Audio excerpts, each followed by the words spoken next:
Welcome to this journey through one of the most unsettling and unexplained cases ever documented in the American South. Before we begin, I invite you to leave in the comments where you're watching from and the exact time at which you're listening to this narration. We are interested to know how far these documented accounts reach and at what moments of day or night they find their listeners.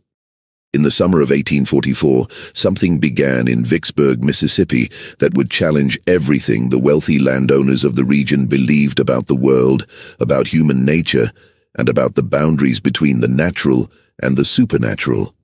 It started with whispers among field hands and house servants, spread to the offices of physicians and clergymen, and eventually reached the highest circles of Mississippi society, where it would remain a closely guarded secret for more than a century. The story centers on two young women who would become known as Dahlia and Lily, twin sisters whose very existence seemed to defy the natural order. Born from the same womb, yet appearing as opposites, night and day made flesh. Dahlia possessed skin described in auction records as dark as Mississippi soil after rain, with eyes that seemed to hold depths no human gaze should contain. Lily, her twin, was afflicted, or perhaps blessed, with a condition the medical men of the era called leucism, her skin pale as moonlight, her hair white as cotton blossoms, her eyes a peculiar pale amber that seemed to shift color depending on the light. Together they formed a duality that observers found profoundly disturbing. Not because of their contrasting appearances alone, though that was remarkable enough, but because of something in their presence, in the synchronized way they moved, in the identical intensity of their gazes, that suggested they were not truly two separate beings, but rather two manifestations of a single incomprehensible entity. This is not a story of romance or desire in any conventional sense. This is a chronicle of fear, obsession, and inexplicable phenomena that surrounded two women whose very existence seemed to mock the rigid racial categories upon which Southern society was built. What you are about to hear has been pieced together from plantation records, medical journals, church documents, and personal diaries that remained hidden in private collections until recently. The first documented reference to the twins appears in the ledger of the Riverside Auction House in Natchez, Mississippi, dated June 14, 1844. The entry is unusual in several respects. Unlike typical slave auction records, which provided detailed physical descriptions to establish value, this entry contains only a brief notation. Twin females, approximately 20 years of age, one negress of pure complexion, one afflicted with white condition, origin unknown, sold as single lot to intermediary for Belmont interests. Price withheld from public record. The selling price, when it was finally discovered in private Belmont family papers in 1967, was staggering, $18,000, at a time when a strong field hand might sell for $1,500, and even the most accomplished house servant rarely exceeded $3,000. What made these particular women worth such an extraordinary sum? Reverend Samuel Hutchins, a Methodist minister who happened to be in Natchez that June day, recorded his impressions in a journal that would not be made public until his great-granddaughter donated it to the Mississippi Historical Society in 1952. He wrote, "I have witnessed many unfortunate souls sold into bondage, a practice I find increasingly difficult to reconcile with Christian teaching. But today I saw something that troubled me in an entirely different manner. The twin women on the block stood side by side, holding hands, creating a visual contrast so stark it seemed almost supernatural. One dark as night, one pale as death itself, yet their faces were identical in every feature. They did not weep or plead as so many do. They simply stood, with a composure that seemed almost otherworldly, and observed the crowd with eyes that appeared to see far more than they should. What disturbed me most was that they moved in perfect synchronization, as though connected by invisible threads. When one breathed, the other breathed. When one turned her head, the other mirrored the movement exactly. The Belmont family was among the most powerful in Mississippi. They controlled 3 massive plantations totaling more than 15,000 acres, held significant political influence in both state and National Democratic Party circles, and maintained business connections throughout the South and into New York banking houses. Whatever motivated them to pay such an unprecedented sum for the twins, it was not a casual whim.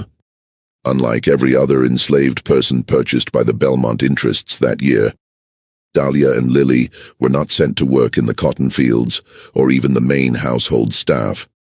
Instead, according to architectural records and servant testimonies collected decades later, they were housed in a specially prepared section of the Belmont mansion itself, in what had previously been a storage wing on the 3rd floor, accessible only through a single locked corridor. This arrangement generated immediate speculation. Plantation owners simply did not house enslaved individuals within the family living quarters except for the most trusted house servants, and even then, only in designated servant areas. To dedicate an entire wing to 2 newly acquired people suggested either extraordinary favor or extraordinary caution. The truth, as later evidence would suggest, was the latter. The Belmont family was not indulging the twins. They were containing them. The first indication that something was profoundly wrong came in August 1844, barely 2 months after the twins' arrival. Dr. William Ashford, the family physician who maintained detailed records of all medical matters concerning the Belmont household, was summoned to examine injuries both sisters had sustained. His report, preserved in the archives of the Vicksburg Medical Society, contains observations that he clearly struggled to explain. I was called to attend to lacerations on the left forearms of both females known as Dahlia and Lily. The wounds appeared identical in location, depth, and length, which was peculiar given that they had supposedly been injured in separate incidents. More remarkable still, based on the initial report from Mrs. Belmont's housekeeper, the wounds were approximately 48 hours old. However, upon examination, I found the injuries had healed to a degree that would typically require at least 7 to 10 days. The scar tissue was mature, the inflammation entirely absent, and both subjects reported no pain or limited mobility. Dr. Ashford's report continued with increasingly disturbed observations. What troubles me most is not merely the accelerated healing, but the absolute symmetry between the 2 subjects. When I examined Dahlia's pulse, it measured approximately 48 beats per minute.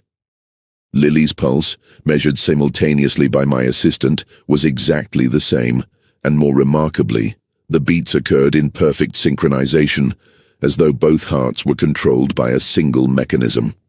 When I tested their reflexes, responses occurred at precisely the same instant in both subjects. I attempted to engage them in separate examinations, placing them in different rooms, but both became severely agitated, exhibiting rapid breathing and signs of distress until they were reunited. The doctor's final observation revealed his deep unease. I must note, though it seems improper to record such a subjective impression in a medical document, that I found the subject's presence profoundly unsettling. The effect of their dual gaze, one from eyes dark as night, one from eyes pale as milk, was deeply disturbing. I left the Belmont residence with an inexplicable sense of unease that persisted for several days. The enslaved community in Vicksburg developed its own understanding of the twins, passed through whispered conversations in quarters and during the brief periods of communal gathering permitted on Sundays. An elderly woman named Claudia, interviewed in 1932 when she was 97 years old, recalled her time as a house servant on a plantation neighboring the Belmont estate. She said, "We knew not to speak their names where white folks could hear, but among ourselves we called them the night and day flowers, because one bloomed in darkness and one in light. But they was the same flower split in 2. The old women said they wasn't altogether of this world. Said something had touched their mama before they was born, something that marked them for a purpose we couldn't understand. The dogs knew it. Dogs always know. They would whimper and hide when the twins came near. Even the meanest fighting dogs would tuck tail and look away. But here's the strange part. The dogs couldn't decide which one scared them more. They'd look at the dark one and whine, then look at the pale one and shake. Another account, recorded in 1928 from a man named Isaiah, who had been enslaved on the Belmont property, provided additional details. Miss Dahlia and Miss Lily, they never worked a day that I saw. They kept them up in that east wing, and sometimes you'd see them at the window, always standing together, always touching, like they couldn't bear to be separated even by an inch. But it was the smell that told you when they'd been somewhere. Two smells, actually, coming together. One sweet like night-blooming flowers, dark and heavy. The other, light and clean, like magnolia in the morning. But when those two smells mixed together, it made something else entirely. Something that turned your stomach while it drew you in. The phenomenon of the dual scent appears in numerous accounts from various sources. In September 1844, Judge Marcus Bellamy, a circuit court judge and close associate of the Belmont family, recorded in his private diary, attended dinner at the Belmont residence. Throughout the evening, I was aware of unusual fragrances, seemingly coming from different parts of the house simultaneously. One was sweet and floral, dark and intoxicating, while the other was lighter, almost ethereal. As the night progressed, these scents seemed to merge and intensify. When I mentioned it to Charles Belmont, he became noticeably uncomfortable and changed the subject. By the autumn of 1844, the situation at the Belmont mansion had apparently become serious enough to warrant outside intervention. This is when the family made the fateful decision to involve the church, specifically requesting the assessment of Reverend Thaddeus Price, a Baptist minister known for his stern moral views and his reputation for spiritual discernment.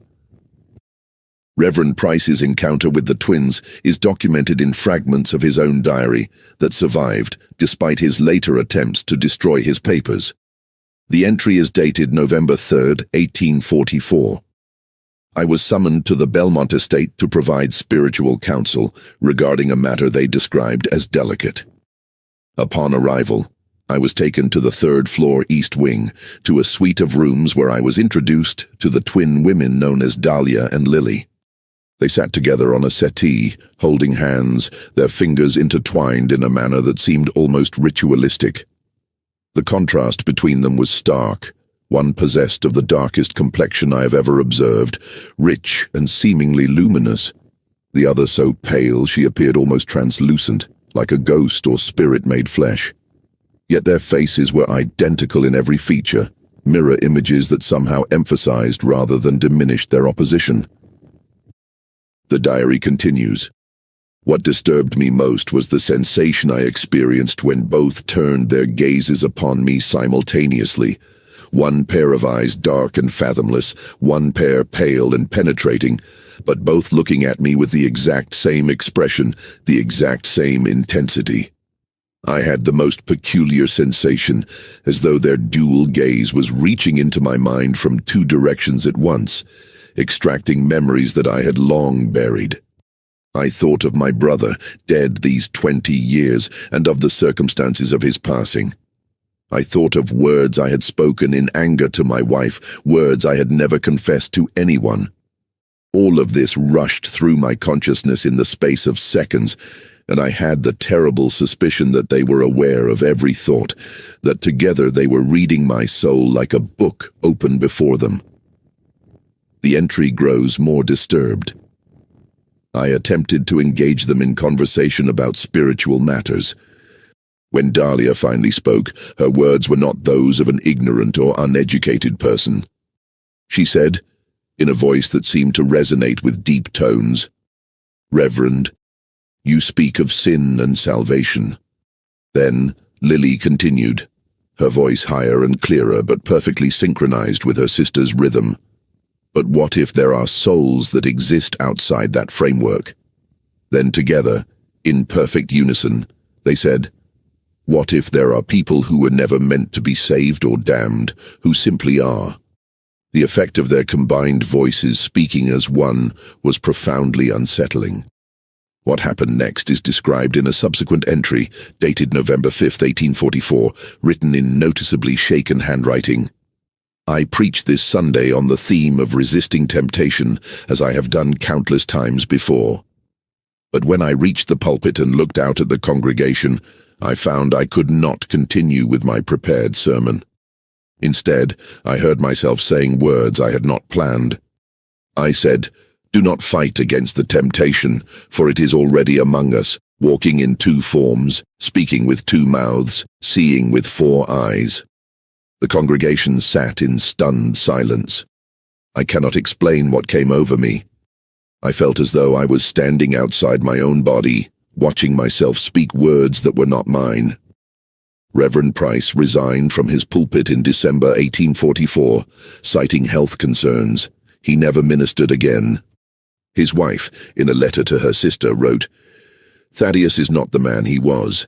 Something happened during his visit to that accursed house. He wakes at night in terror, and sometimes I hear him weeping and speaking of mirrors and shadows and twins who are really one. He says we are not safe, that there are things walking in the world that should not be.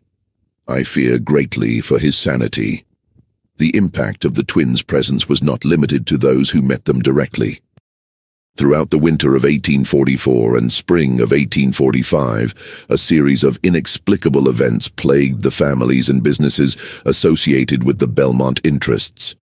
Charles Belmont's business partner, Richard Thornton, died suddenly of an apparent stroke at age 42. His widow mentioned in her private correspondence that in the weeks before his death, Richard had become obsessed with the mirror problem at the Belmonts and had begun covering all the mirrors in their home. The overseer at one of the Belmont plantations, Thomas McKinley, began exhibiting increasingly erratic behavior in March 1845.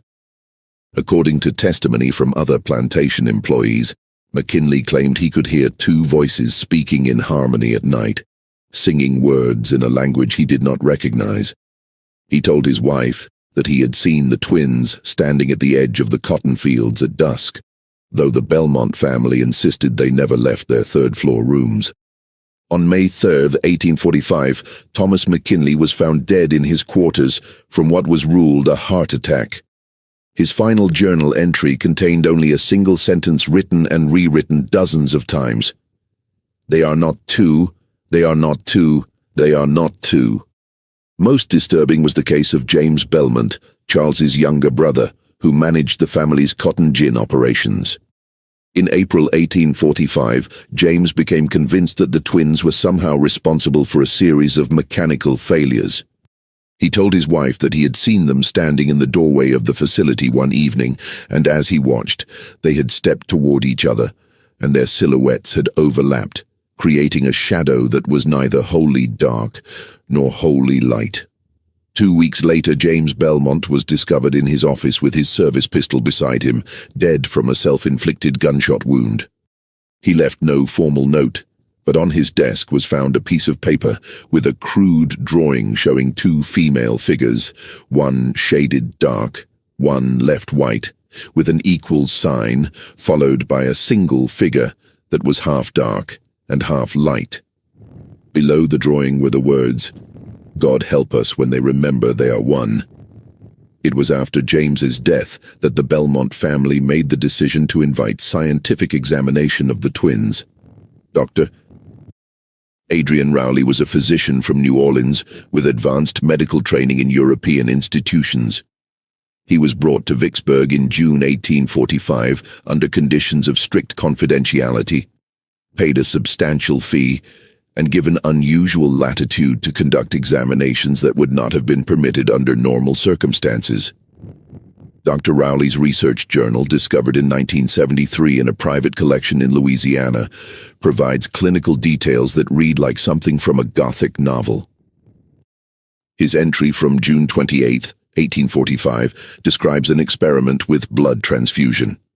"I have conducted a series of tests to determine whether there exists any physiological connection between the subjects beyond their obvious genetic relationship. When I drew blood from Dahlia and introduced it into Lily's system, not only was there no adverse reaction, but Lily's vital signs began to synchronize even more perfectly with Dahlia's than before. More remarkable still, when I reversed the procedure, the same synchronization occurred. It was as though each transfusion strengthened the connection between them.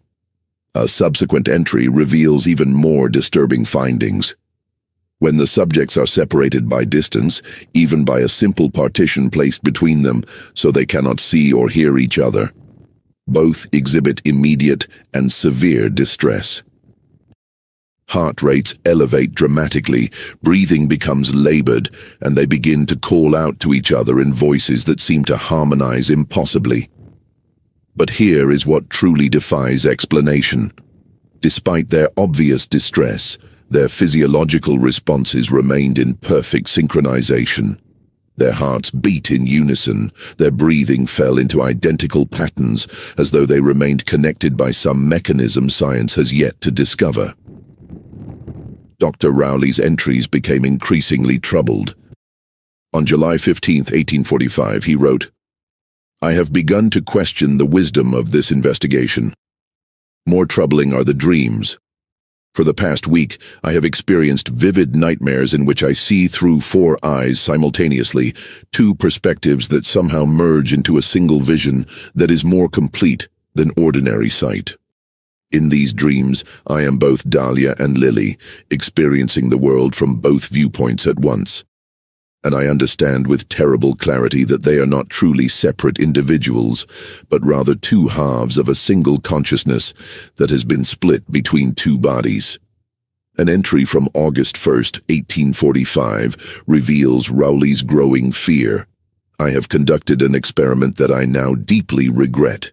I asked the subjects to attempt speaking simultaneously, saying different words. Dahlia said, 'We are,' while Lily said, 'One soul.' But their words overlapped in such a way that the sounds merged, and what I heard was a third phrase that neither had spoken individually, something that sounded like, 'We are one soul divided.' When I insisted they had said different things simultaneously, they smiled, and Dahlia said, 'Perhaps you heard the truth that lies between our words.' Lily completed the thought. 'Perhaps you heard what we actually are, rather than what we appear to be.' The final entries in Rowley's journal reveal a man on the edge of psychological collapse. On August 18, 1845, he wrote, "This morning, while conducting routine examinations, I positioned myself so that Dahlia was to my left and Lily to my right, and for a brief moment, I could see both simultaneously in my peripheral vision. In that moment, I perceived an overlay, a visual phenomenon where the 2 figures seemed to occupy the same space, one dark and one light, creating a composite image that was neither one nor the other, but something in between. When I shifted my gaze to look directly, the effect vanished. But I cannot shake the conviction that what I glimpsed in that peripheral moment was the truth." His final entry, dated August 20th, 1845, contains a desperate warning. "I am leaving Vicksburg immediately and will not return. The subjects are not what the Belmonts believe them to be. They are not merely twins with an unusually strong connection. They are fragments of something that was never meant to be divided, something that is actively seeking to become whole again. I strongly advise that they be kept separated at all times, that they never be allowed to touch for extended periods, and that under no circumstances should they be allowed to see their own reflections together in a single mirror. I have seen what happens when they stand before a mirror together.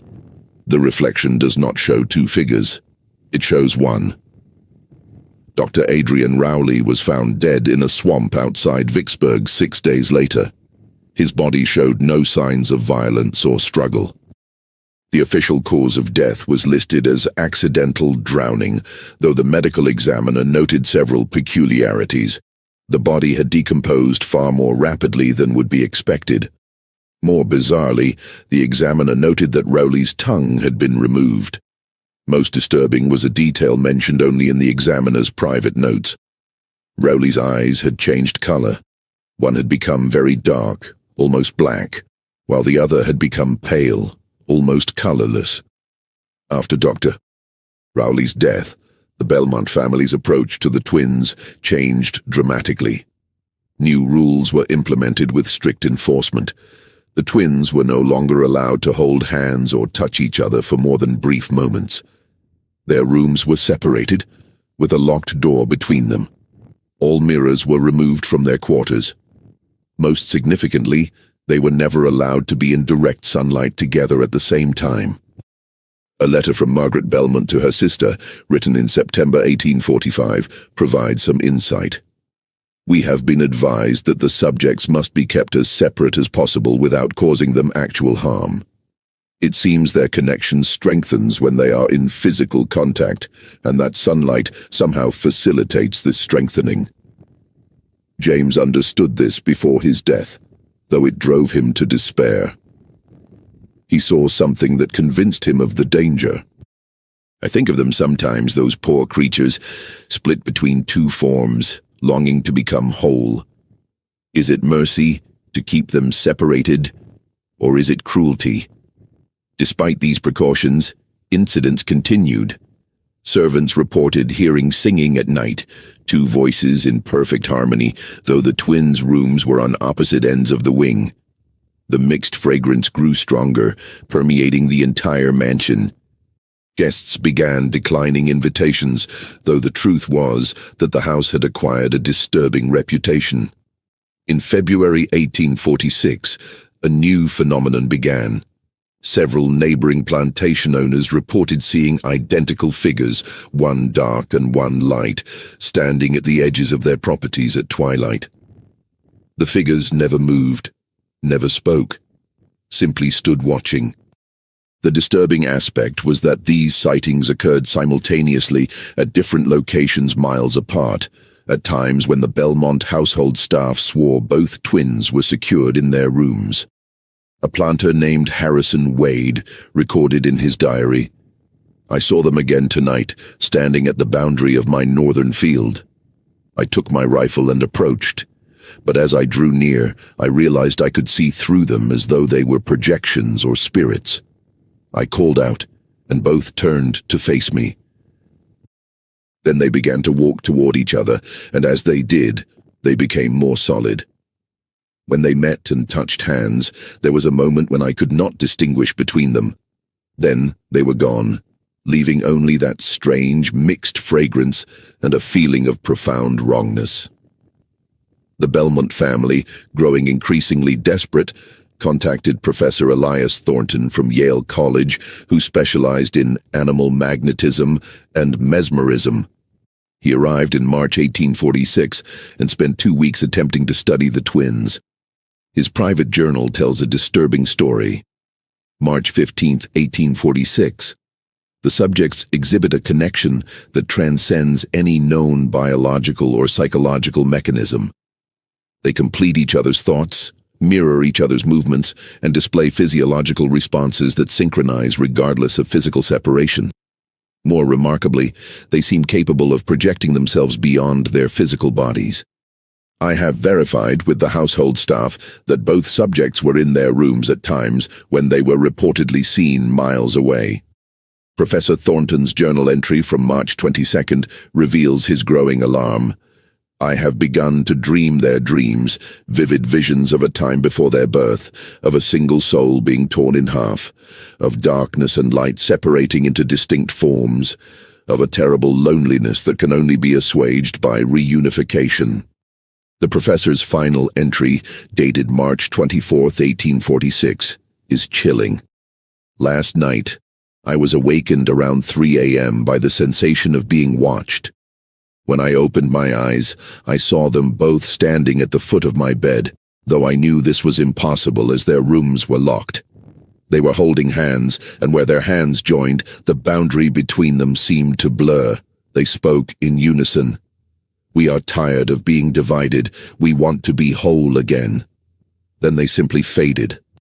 I will recommend to the Belmonts that they release these women, for I do not believe any force on earth can keep them separated much longer." Professor Thornton's warning went unheeded. The Belmont family tightened their security measures instead. This proved to be a fatal miscalculation. On the night of April 30th, 1846, during a powerful thunderstorm, something occurred at the Belmont mansion that would never be fully explained. The following morning, the guards assigned to the East Wing were found unconscious. All three of them collapsed with identical expressions of terror frozen on their faces. When revived, none could remember what had happened, though one kept repeating, they merged, over and over. The twins' rooms stood open, both doors unlocked from the inside. The rooms themselves were empty, but on the wall between them was a mark that no one could adequately explain. It appeared to be a scorch mark, but it was neither wholly dark nor wholly light, seeming to shift between the two depending on the angle from which it was viewed. Its shape suggested a human form, but one that contained two figures overlapping, merging into a single impossible shape. More disturbing still was what was found in each room. In Dahlia's darker quarters, everything had become slightly paler. In Lily's paler quarters, everything had darkened slightly. It was as though each twin had left behind some essence of herself, or perhaps had taken some essence of her other half, in preparation for a merging that had finally occurred. The Belmont family immediately organized search parties, offering substantial rewards. But from that night forward, Dahlia and Lily were never seen together again in any verifiable way. What did continue were sightings, reports that would persist for decades. Throughout the late 1840s and into the 1850s, people reported seeing strange figures at twilight, sometimes a dark woman alone, sometimes a pale woman alone, but most often both simultaneously in different locations. But there were other reports that spoke of something else entirely. Several witnesses claimed to have seen, in particular lighting conditions, a single figure that seemed to be both dark and light simultaneously, a woman whose appearance shifted depending on the angle of view. An account from 1849, recorded by a traveler named Marcus Whitfield, describes such an encounter.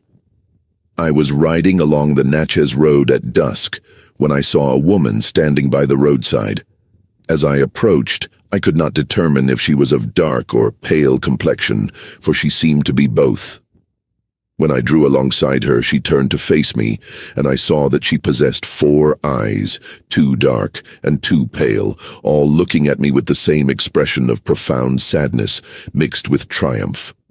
I heard a voice, or perhaps 2 voices speaking in perfect unison, say, "We are almost whole again. Soon we will be one."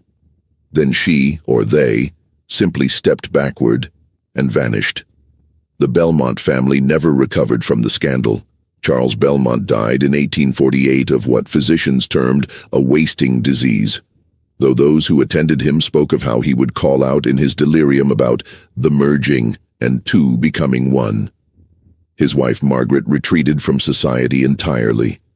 The mansion stood empty for many years, as no one wished to purchase a property with such a disturbing history. Interviews with descendants of enslaved people who had served in the Belmont household revealed that stories of the twins had been passed down through generations. One particularly detailed account came from the great-granddaughter of a chambermaid. My great-grandma used to say that Miss Dahlia and Miss Lily weren't really 2 people at all. She said they were one soul that had been split when they were born, and that they spent every moment trying to get back together. She said on the night the twins escaped, there was a sound like thunder but not quite, and a flash of light that was both dark and bright at the same time. After that, nobody ever saw 2 separate girls again.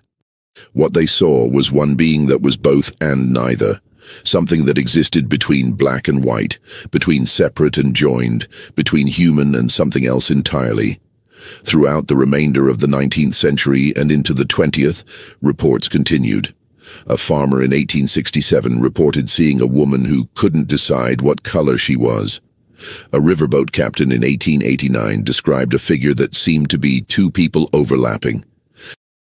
During a solar eclipse in 1918, multiple witnesses reported seeing a woman whose silhouette seemed to shift and change, darkening and lightening in rhythm with the eclipse itself.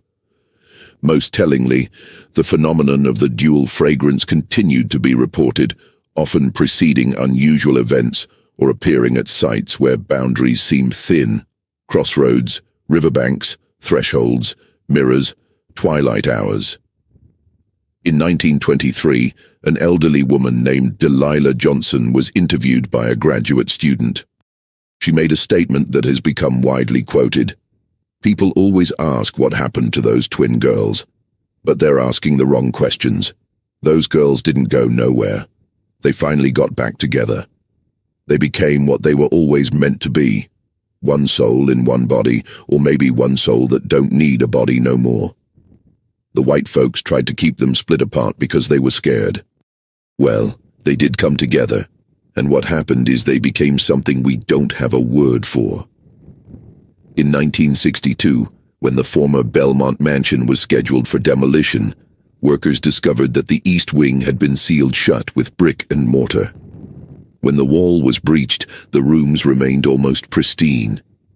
But the scorch mark on the wall between the rooms remained visible, and workers reported that it seemed to move when viewed peripherally. Most significantly, when the rooms were cleared, workers discovered something hidden beneath the floorboards: a small wooden box containing two objects. One was a lock of black hair tied with a white ribbon. The other was a lock of white hair tied with a black ribbon. The hair had been intertwined so completely that it was impossible to separate the strands. When the box was opened, the dual fragrance filled the air so strongly that several workers had to leave. The hair locks were donated to the Mississippi Historical Society. Attempts to analyze them using DNA technology yielded confusing results. The black hair and white hair showed genetic markers suggesting they came from a single individual, as though one person had produced two distinct types of hair. Scientists have been unable to explain this finding. Today, the story of Dahlia and Lily exists in that uncertain space between history and legend. The few academic historians who have studied the case propose various theories: rare psychological conditions, exaggerated accounts, shared delusions.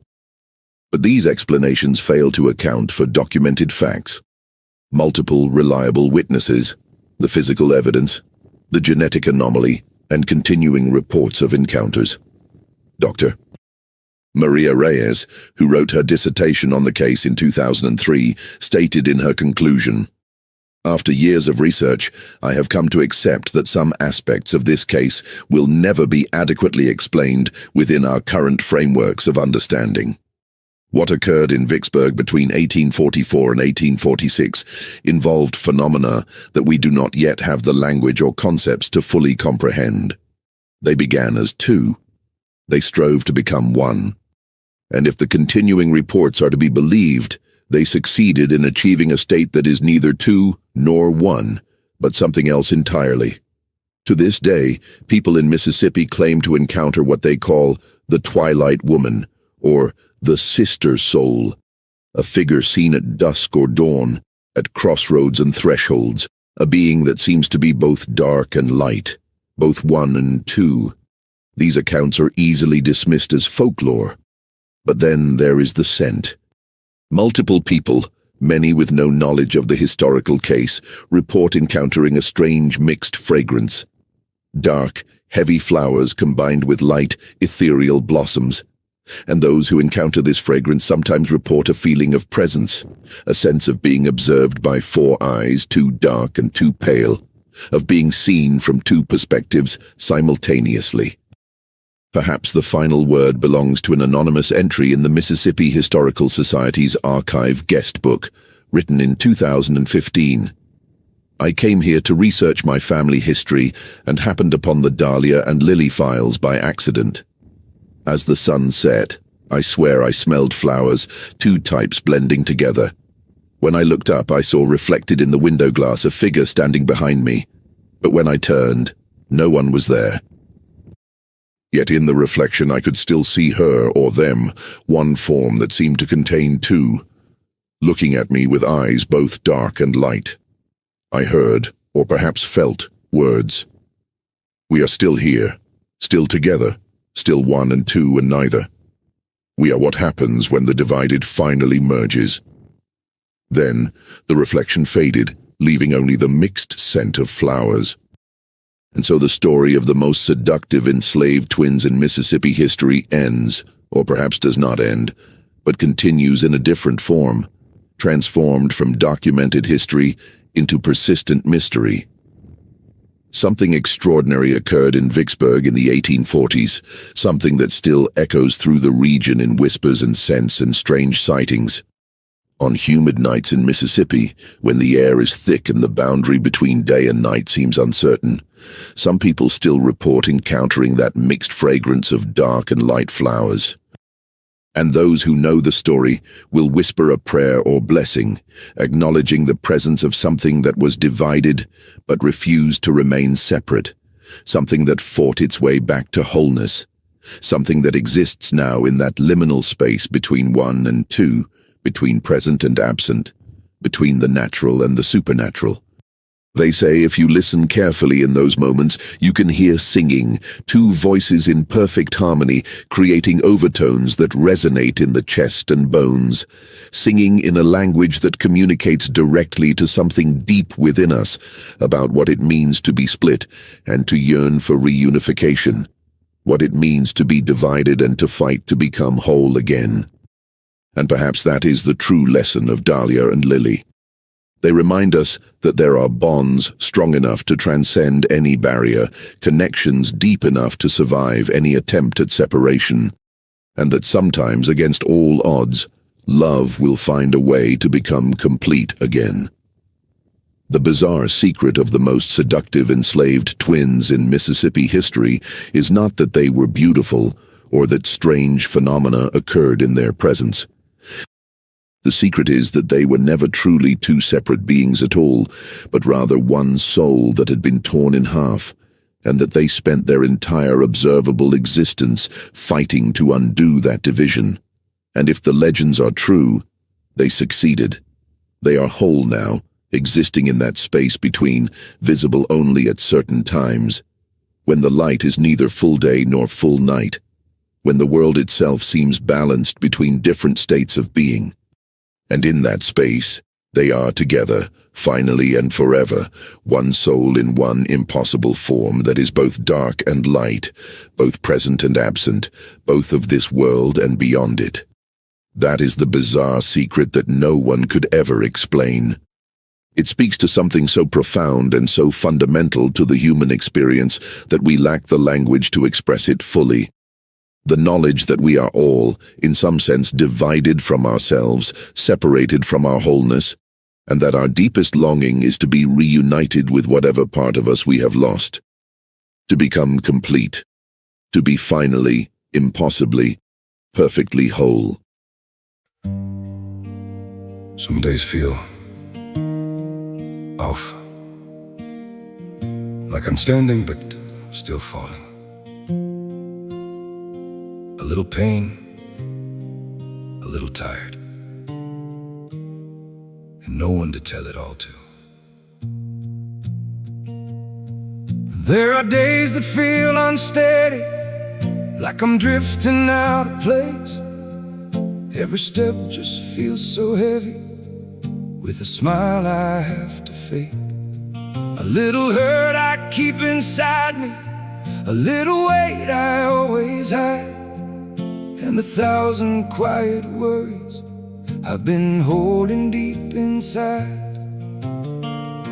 There's no one here to tell it to, no one who would understand. So I carry all these feelings like they're slipping through my hands. A little broken, a little lost, trying hard to just get through. All these nights I stay awake with everything I never say to you. I keep walking through the silence like it's all I've ever known. Every crowded room reminds me how it feels to be alone. There's no one here to tell it to, no one who would understand. So I carry all these feelings like they're slipping through my hands. A little broken, little lost, trying hard to just get through. All these nights I stay awake with everything I never say to you.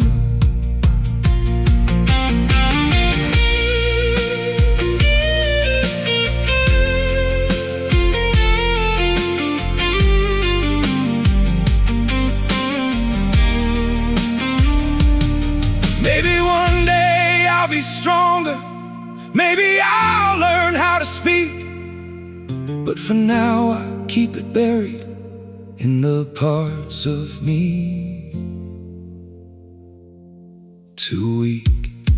There's no one here to tell it to, no one who would understand. So I carry all these feelings like they're slipping through my hands. A little broken, little lost, trying hard to just get through. All these nights I stay awake with everything I never say to you.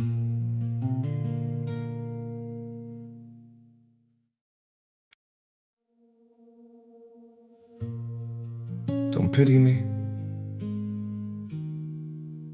My heart doesn't need your mercy. I can still stand on my own.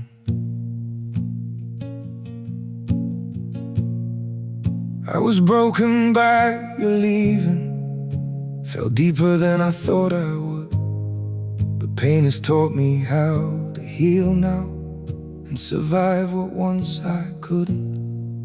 You don't have to look back sadly, don't reach out with guilty hands. What you shattered made me stronger, now I rise where I once collapsed. My heart doesn't need your pity, not another empty sign. I've got enough strength left within me to rebuild this life of mine. My feet are steady through the sorrow, I can stand through all the pain. You don't have to save me, darling, I'll learn to breathe again. I once begged for your affection, now I've learned my worth in scars. And the man you left in pieces found his own way through the dark.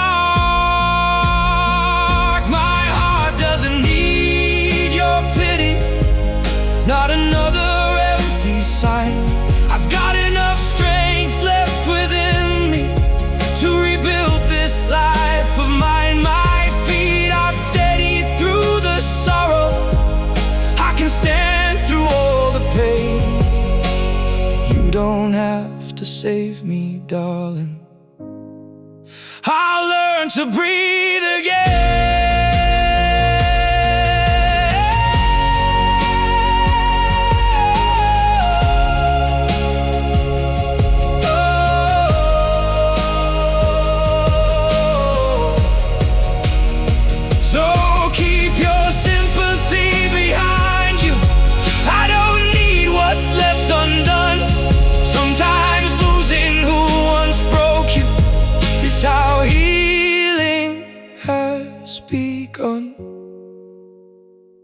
My heart doesn't need your pity, not another empty sign.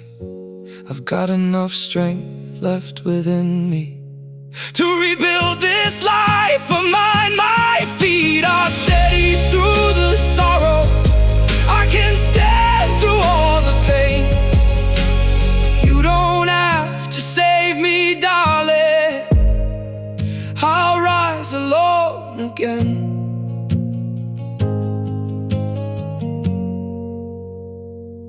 I'll rise alone